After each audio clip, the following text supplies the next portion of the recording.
یعنی لوگوں کو کافی سارے نقصانات پاکستان میں دیکھنے کو ابھی مل رہے ہیں۔ اب آ جاتے ہیں آن لائن جو چیزیں ہیں، آن لائن آپ کس طرح سے فراڈ سے بچ سکتے ہیں۔ پہلی چیز یہ ہے کہ آپ لوگوں کو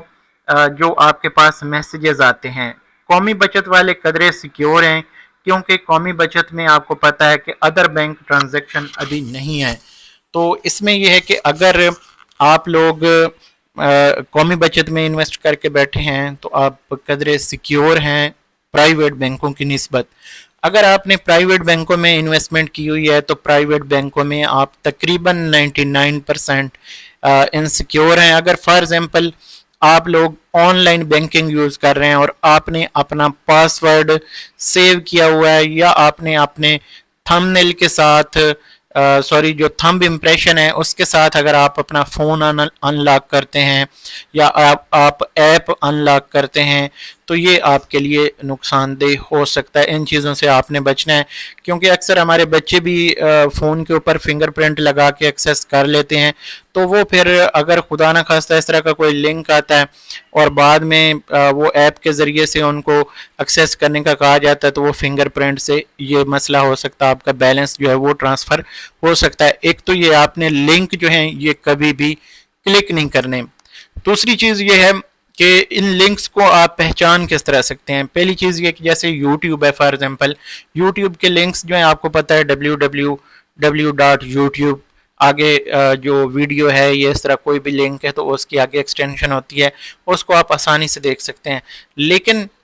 کچھ ایسے آپ کو ویب سائٹس نظر آتی ہیں جو آپ نہیں جانتے ہوتے، جیسے گوگل ہے تو GOO لکھ کے ڈاٹ کر کے اس طرح کی، یعنی سسپیشیس جو لنکس ہوتے ہیں ان کو آپ نے پہچاننا ہے، اس کے اوپر آپ نے کبھی کلک نہیں کرنا۔ یہ تو ہو گیا ایک طریقہ۔ اب دوسرا طریقہ کیا ہوتا ہے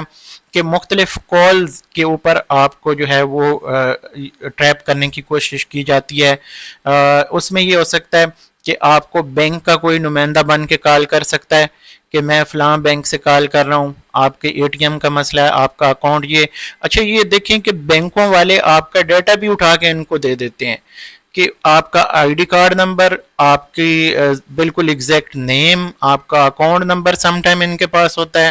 آپ کا بینک جو بیلنس ہے وہ ان کے پاس ہوتا ہے، ہر چیز ان کے پاس ہوتی ہے۔ صرف نہیں ہوتا تو ون ٹائم پاسورڈ نہیں ہوتا۔ جب یہ ٹرانزیکشن کر سکتے ہیں تو کمپیوٹر میں بھی پڑا آپ کا سسٹم ہیک ہو سکتا ہے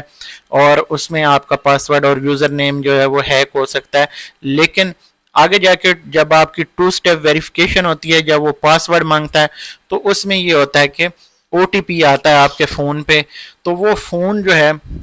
وہ اکثر ان کے پاس نہیں ہوتا، تو اس میں پھر یہ ہو جاتا ہے کہ ان کو آپ کو کال کرنی پڑتی ہے اور آپ سے یہ کہتے ہیں کہ ہم آپ کے اکاؤنٹ کی یا اے ٹی ایم کی ویریفیکیشن کر رہے ہیں یا فون کی آپ کی ویریفیکیشن کر رہے ہیں، تو آپ کے پاس ایک نمبر آئے گا تو آپ وہ ہمیں نمبر سینڈ کریں۔ یہ ایک طریقہ ہو سکتا ہے۔ دوسرا طریقہ ان کے پاس یہ ہوتا ہے کہ اگر آپ کسی جگہ کھڑے ہیں، آپ کے پاس کوئی بھی بندہ آتا ہے اور وہ رینڈملی آپ سے کہتا ہے کہ یار مجھے کال کرنی ہے ایمرجنسی میں، میری مجبوری ہے، میرے پاس بیلنس نہیں یا فون نہیں، یا اس طرح کسی بھی طرح سے وہ آپ کا فون لے لیتا ہے آپ سے اور آپ کے فون پہ وہ کال فارورڈ کی آپشن آن کر دیتا ہے۔ کبھی بھی ہمیشہ یہ میں آپ کو بتاؤں، کبھی بھی آپ نے یہ چیک کرنا ہو تو آپ *#67# ڈائل کر کے چیک کر سکتے ہیں کہ آپ کے فون کے اوپر کوئی اس طرح سے کال فارورڈنگ، میسج فارورڈنگ یا اس طرح کی کوئی سسٹم لگا ہوا تو نہیں۔ آپ دوبارہ سے اس کو نوٹ کریں، *#67#، اس کو آپ اپنے فون کے اوپر کال کریں گے تو آپ کے سامنے پورا ڈیٹیل آ جائے گی۔ اگر کوئی فارورڈنگ ہے، کال کی ہے، میسج کی ہے یا اس طرح وائس میسج کی ہے تو وہ ساری آ جاتی ہے، تو وہ آپ نے پہلی فرصت میں اس کو ڈسیبل کروانا ہے، ہیلپ لائن پہ کال کر کے یا جس طرح بھی اس میں آپ اس کو ڈی ایکٹیویٹ کر سکتے ہوں۔ تو یہ مسئلہ بہت سارے لوگوں کے ساتھ آ رہا ہے کہ وہ لوگ کسی کو ہیلپ کرنے کے لیے اپنا فون دیتے ہیں اور اس فون پہ وہ کال فارورڈ کی آپشن جو ہے وہ آن کر دیتے ہیں، اور اس صورت میں یہ ہوتا ہے کہ اگر آپ کال نہیں اٹھا رہے یا سم ٹائم ایسے بھی ہوتا ہے کہ وہ میسج جو ہے آپ کا فون بند ہے یا کسی طرح بھی وہ اس کے اوپر آپ کو ہیک کر کے وہ آپ کے فون نمبر پہ میسج آنے کی بجائے ان کے پاس چلا جاتا ہے یا کال چلی جاتی ہے، اس طرح سے آپ کا جو فون نمبر ہے وہ ہیک ہو سکتا ہے۔ اس کے بعد جیز کیش اور ایزی پیسہ استعمال کرنے والوں کو بتاتا چلوں کہ کس طرح سے اکثر ہمارے ساتھ فراڈ ہو سکتا ہے یا لوگ فراڈ کرتے ہیں۔ ایزی پیسے میں فراڈ کرنا بہت ہی آسان ہوتا ہے اگر دیکھا جائے بنسبت دوسرے بینکوں کے۔ تو اس میں ہوتا یہ ہے کہ جب ہم کسی کو پیسے بھیج رہے ہوتے ہیں، تو آپ کو سمجھانے کے لیے بتاتا چلوں کہ جب ہم کسی کو پیسے بھیج رہے ہوتے ہیں تو پہلے اس کا اکاؤنٹ نمبر لکھنا ہوتا ہے، یعنی ایزی پیسے کا ہے یا جیز کیش کا ہے، تو وہ نمبر ہم لکھتے ہیں۔ اس کے آگے ریسیور نمبر آتا ہے۔ ریسیور مطلب جس بندے کو ہم پیسے بھیج رہے ہیں اس کا نمبر کیا ہے۔ سم ٹائم ایزی پیسہ یا جیز کیش اس کا اکاؤنٹ کسی دوسرے نمبر پہ بنا ہوتا ہے، لیکن وہ بندہ پرسنل کال کے لیے کوئی اور نمبر یوز کر رہا ہوتا ہے، تو اس میں واردات یہ پڑ جاتی ہے کہ جو سینڈ کرنے والا پیسہ ہے آپ کے سامنے کھڑا ہوگا، وہ آپ کو پیسے اگر سینڈ کر رہا ہے تو وہ پہلے ریسیونگ اکاؤنٹ میں جس نمبر کے اوپر وہ پیسے بھیج رہا ہے اپنا ہی کوئی دوسرا نمبر ڈال دیتا ہے اور اس کے اوپر وہ پیسے جو ہے وہ ٹرانسفر کرتا ہے۔ اس کے ساتھ ساتھ آگے چل کے جو نیکسٹ سٹیپ آتا ہے اس میں ریسیور نمبر ڈالا جاتا ہے۔ اس ریسیور نمبر میں وہ آپ کا نمبر ڈال دیتا ہے، تو ہوتا کیا ہے کہ پیسے اس کے دوسرے اکاؤنٹ میں چلے جاتے ہیں دوسرے نمبر پہ، جبکہ میسج آپ کے پاس ڈیلیور ہو جاتا ہے کہ یو ہیو ریسیوڈ اتنی، یعنی اس میں اتنے پیسے آپ کو مل چکے ہیں، اس کا میسج آ جاتا ہے۔ آپ بے فکر ہو جاتے ہیں کہ یار میرے پاس جو ہے میسج آ چکا ہے، میرے پیسے آ چکے ہیں، ہم بیلنس نہیں دیکھتے۔ تو اس میں یہ ہوتا ہے کہ جو بندہ فراڈ کرنے والا ہوتا ہے وہ پیسے یا آپ سے کوئی بھی چیز اگر لے رہا ہے تو وہ لے کے چلا جاتا ہے، اور جب آپ اپنا بیلنس ویریفائی کرتے ہیں تو آپ کے وہ پیسے اس میں شامل نہیں ہوتے۔ یہ اکثر جو شاپ کیپر ہوتے ہیں، دکاندار ہوتے ہیں، ان کے ساتھ یہ زیادہ مسئلے مسائل آتے ہیں۔ تو ان چیزوں سے آپ نے کیسے بچنا ہے، اس کے اوپر سب سے پہلی چیز یہ ہے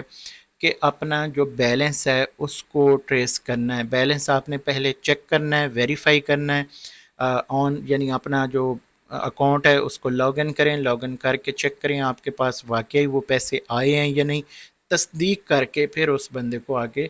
جانے دیں۔ یہ آج کل کچھ فراڈ ہو رہے ہیں، ویسے تو پاکستان میں نئے نئے فراڈ ہوتے ہی رہتے ہیں۔ جیسے کوئی گولڈ بیچنے والا ہے، وہ آپ سے کہتا ہے کہ یار آپ بہت ایماندار بندے ہیں، میرے پاس جو ہے کھدائی کے دوران مجھے کوئی 100-200 تولے جو ہے وہ سونا ملا ہے، تو آپ مجھے بہت ایماندار بندے لگتے ہیں، تو آپ یہ گولڈ مجھ سے لے کے آگے مارکیٹ میں بیچ دیں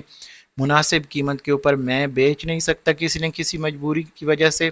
اور آپ جو ہیں مجھے ایماندار بندے لگتے ہیں، آپ جو بنتا ہے مارکیٹ سے ریٹ لگوا لیں، چیک کروا لیں، تو اس کے بعد جو پیسے بنتے ہیں وہ مجھے دے دیں اور آپ یہ گولڈ رکھ لیں۔ تو سٹارٹنگ میں وہ آپ کو چیک کروانے کے لیے مارکیٹ سے کوئی ایک آدھی اینٹ جو ہے وہ اصل گولڈ کی دے دیتے ہیں۔ جب آپ ریٹ شیٹ لگوا لیتے ہیں، پیچھے کوئی 15-20 لاکھ کا اگر گولڈ ہے تو آپ اس کو کہتے ہیں کہ یار یہ آپ 5 لاکھ میں یا 8 لاکھ میں یا 10 لاکھ میں جتنا بھی اس کے ساتھ ہو، تو آپ اس کے ساتھ کر کے وہ گولڈ لے لیتے ہیں۔ جب آپ پورا گولڈ مارکیٹ لے کے جاتے ہیں تو وہ نقلی ہوتا ہے۔ اس طرح کے واقعات ملتان شہر میں ہوتے رہتے ہیں، آپ کے شہروں میں بھی ہو سکتے ہیں، بچنا ہے۔ اسپیشلی جو آج کل آپ کو پتہ ہے اسپیم کالز آتی ہیں، ہم نے آپ کے بچے کو اغوا کیا ہے، یا فلاں تھانے سے ہم بات کر رہے ہیں، آپ کا بیٹا یا بھائی یا اس طرح، تو اس طرح بھی ہوتا ہے۔ فیس بک کے اوپر ایسے اکاؤنٹس بنا کے کسی دوست کا آپ کا اکاؤنٹ بنا لیا جاتا ہے اور اس سے آپ کو کال کرتے ہیں یا میسج کرتے ہیں کہ میں اس طرح اوورسیز میں رہ رہا ہوں یا اس شہر میں ہوں، میں آپ کا فلاں دوست بات کر رہا ہوں، تو مجھے پیسوں کی ضرورت ہے،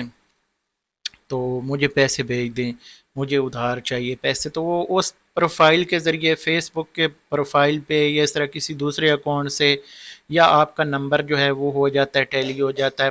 آن لائن۔ میں خود سعودیہ میں رہا ہوں تو وہاں پہ کچھ ایسی ایپس تھیں جن کے اوپر ہم اپنا نمبر جو ہے وہ ویریفائی کرتے تھے، جیسے سعودیہ کا ہے تو ہم اس پہ نا ایک میسیج سینڈ کرتے تھے، تو وہ نمبر جو ہے نا وہ چینج ہو جاتا تھا، یوزر نیم کی بجائے وہ نمبر ہمارا آن لائن جو ہے کالنگ کے لیے یوز ہوتا تھا۔ تو جب ہم پاکستان کال کرتے تھے تو بجائے اس کے کہ وہ ایپ کا کوئی ایڈریس آئے یا وہاں کا کوئی نمبر آئے، انٹرنیشنل، تو وہ ہمارا وہی نمبر آتا تھا جو ہمارے پاس سعودیہ میں نمبر تھا، تو پاکستان میں وہی نمبر آتا تھا۔ تو اس طرح کے فراڈ ہوتے ہیں، نمبر جو ہے وہ اس طرح سے وہ لنک ہو جاتا ہے، اور پھر جب ہم کال کرتے ہیں تو اسی نمبر سے کال آ رہی ہوتی ہے۔ اس چیز کے لیے آپ کو سب سے پہلے، اگر کوئی دوست بن کے آپ سے کوئی پیسے مانگ رہا ہے تو اس کو ویریفائی کریں، اگر کوئی اس طرح اکاؤنٹ بنا کے پیسے مانگ رہا ہے اس کو ویریفائی کریں، اور کوئی اس طرح کے کیس والا جو تھانے یا اس طرح کوئی اغوا والا کیس ہو تو سب سے پہلے اپنے فیملی والوں سے رابطہ کریں، ان سے تصدیق کریں، پھر پیسے بھیجیں۔ ایسے کافی سارے لوگ ہوتے ہیں جو بہت ہی شریف ہوتے ہیں، جو پیسے کسی سے نہیں مانگتے، تو وہ جب حلقہ احباب میں ایسا کوئی مشکل آتا ہے نا، تو پھر وہ ایک یعنی جینون کیس بن جاتا ہے۔ وہ آگے دوست جو ہوتے ہیں وہ بھی نہیں کسی سے تصدیق کرتے، وہ کہتے ہیں یار اس بندے کی میں نے سیکریسی رکھنی ہے یا اس کا میں نے پردہ رکھنا ہے، تو وہ کسی اور سے ذکر بھی نہیں کرتے، تو اس طرح وہ پیسے سینڈ کر دیتے ہیں۔ ایسے کئی واقعات ہوئے ہیں، میرے ساتھ خود اس طرح کے بڑے واقعات ہوئے ہیں کہ اوورسیز سے کوئی بندہ رابطہ کرتا کہتا ہے یار میں فلاں آپ کا دوست بول رہا ہوں، میں نے آپ کو 10 لاکھ بھیجنے ہیں، تو آپ نہ ایسے کریں، وہ ابھی رکھ لیں، میں پاکستان آؤں گا تو آپ سے لے لوں گا۔ تو بعد میں وہ کہتے ہیں یار ایسے کریں کہ آپ 2 لاکھ نا فلاں بندے کو میں آپ کا نمبر دے رہا ہوں، اس بندے کو آپ بھیج دیں، باقی جو 8 لاکھ ہے وہ میں آپ کو آج ہی بھیج دوں گا، تو آپ وہ نا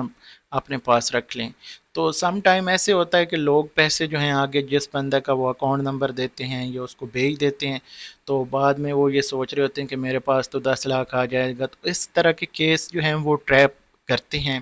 تو ان سے ذرا جو ہے وہ بچنا چاہیے۔ تو ایسے کسی کو پیسے نہیں بھیجنے چاہیے بغیر تصدیق کے، ایون کہ وہ آپ کو وہاں سے پیسے بھیجنے کی رسید جو ہے وہ بھی بنا کے آپ کے نام کی، آپ کے نمبر پہ وہ بنا کے بھیج دیتے ہیں کہ ہم نے آپ کے اکاؤنٹ میں اتنے پیسے بھیج دیے ہیں، اور یہ آپ کا نمبر ہے، یہ رسید ہے، سارا کچھ ایکچوئل ہوتا ہے، اصل ہوتا ہے سارا کچھ۔ یہ فراڈ جو ہوتے ہیں نا، یہ ڈیٹے بڑے نکال لیتے ہیں، اور ڈیٹا جو ہے اکثر ہمارے بینکوں سے ہی لیک ہوتے ہیں، یا ہماری سم سے یا آئی ڈی کارڈ نمبر سے لیک ہوتے ہیں۔ تو اس طرح کی چیزوں کی آپ نے پہلے تصدیق کرنی ہے، پھر کبھی بھی کسی کو پیسے بھیجنے ہیں۔ اور یہ جو رسیدیں بنا کے بھیجتے ہیں باہر سے کہ ہم نے ٹرانزیکشن کروا دی ہے، انٹرنیشنل آپ کو پیسے بھیج دیے ہیں، تو سب سے پہلے آپ اپنے اکاؤنٹ کو چیک کریں، اکاؤنٹ کا بیلنس چیک کریں۔ اگر کوئی ایسا کیس آپ کا بنتا بھی ہے تو سب سے پہلے چیک کریں، آپ کہیں کہ جب آپ کے پیسے آئیں گے تو پھر میں آگے دوں گا، اس سے پہلے میں پیسے نہیں دے سکتا۔ اس طرح کے کافی سارے اور فراڈ ہوتے رہتے ہیں، تو یہ کچھ میں نے آپ لوگوں کے ساتھ ذکر کرنا تھا۔ امید کرتا ہوں آپ کی انفارمیشن میں اضافہ ہوگا۔ اگر ویڈیو اچھی لگی ہو تو لائک کر دینا، چینل پہ پہلی دفعہ ہیں تو چینل کو سبسکرائب کر لیں۔ مزید بھی آپ لوگوں کے ساتھ اس طرح کے آگاہی کی ویڈیوز جو ہیں شیئر کریں گے، تو آپ ہمارے ساتھ جڑے رہیں، ہمارے یوٹیوب چینل کو سبسکرائب کریں، فیس بک پیج اور ٹک ٹاک اکاؤنٹ کو فالو کر لیں، تاکہ اس طرح کی جو مفید انفارمیشن ہے آپ تک پہنچتی رہے۔ مجھے دیجیے اجازت، اللہ حافظ۔